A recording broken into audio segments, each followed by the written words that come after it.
début de semaine à tous, bienvenue sur Écho d'Afrique. En Guinée, l'opposition refuse de reconnaître les résultats provisoires de l'élection présidentielle qui donne Alpha Condé vainqueur dès le premier tour avec 59,49% des voix contre 33,5% obtenus par son principal challenger, Cellou Dalein Diallo, qui s'est proclamé vainqueur avant la publication des résultats. L'annonce de cette victoire du président sortant a provoqué une nouvelle nuit de tension. Samedi, 3 personnes sont décédées dans des affrontements, portant le nombre de morts dans les violences post-électorales à 18 dans le pays. Un bilan qui pourrait être bien plus lourd car l'opposition dénombre, elle, une trentaine de victimes.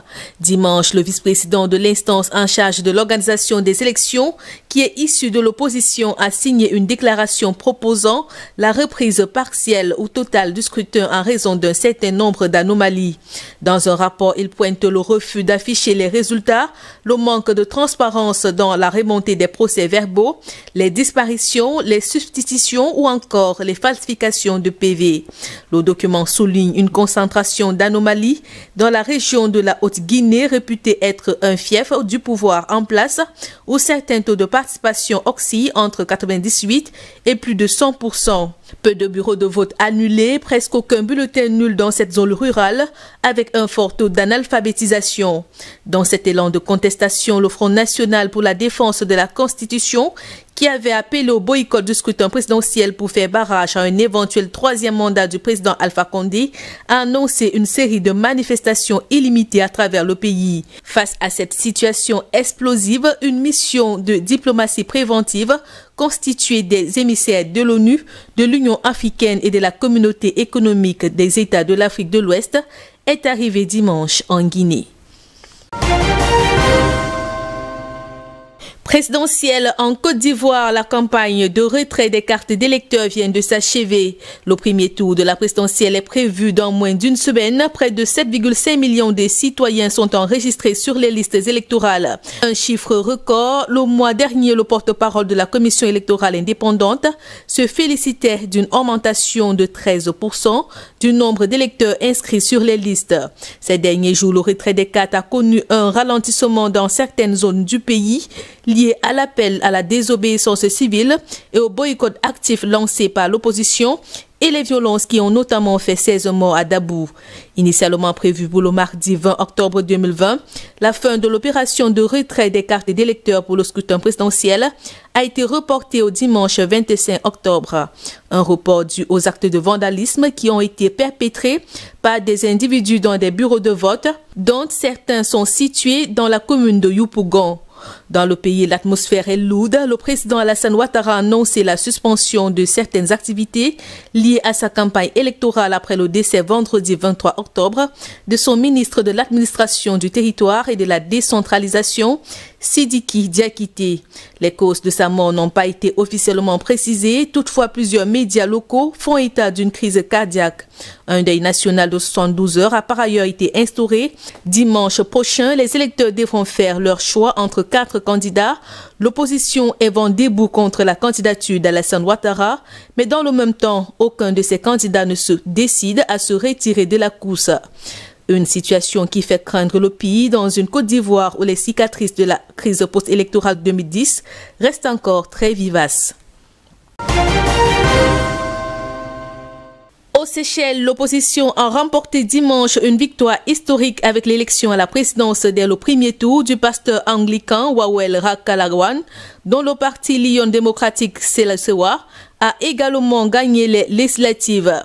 Selon la commission électorale, le président sortant Danny Faure a obtenu 43,5% des suffrages contre 54,9% pour Wawel Rakalawan, 59 ans. Cette 10e candidature à la présidentielle était la bonne. En 2015, il avait échoué de moins de 200 voix face au sortant Jean-Michel. 5e président des Seychelles, Wawel Rakalawan a appelé à l'union nationale. Danny Faure, 58 ans, arrivé au pouvoir en 2016 après la démission de Jean-Michel, dont il était le vice-président, a reconnu rapidement sa défaite. Les électeurs de l'archipel de 115 îles éparpillées dans l'océan Indien se sont rendus aux urnes de jeudi à samedi pour élire leur président et leurs députés dans un contexte économique difficile en raison de la pandémie de Covid-19 qui a sérieusement touché le secteur essentiel du tourisme.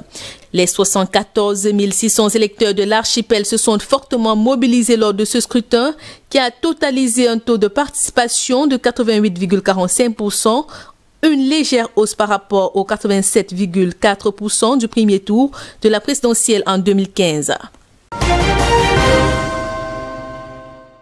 Et puis, en Tanzanie, les électeurs sont appelés aux urnes ce mercredi 28 octobre pour élire leur président, leurs députés et leurs conseillers locaux après 5 ans de présidence de John Magufuli, qui est également en course pour un 3e mandat.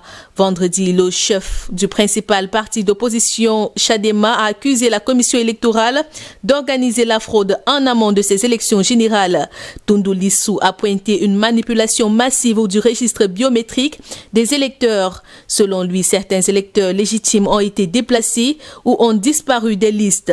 Le président du Chadema a donc exigé une explication à la commission électorale et mis en garde contre un possible embrasement dans le pays.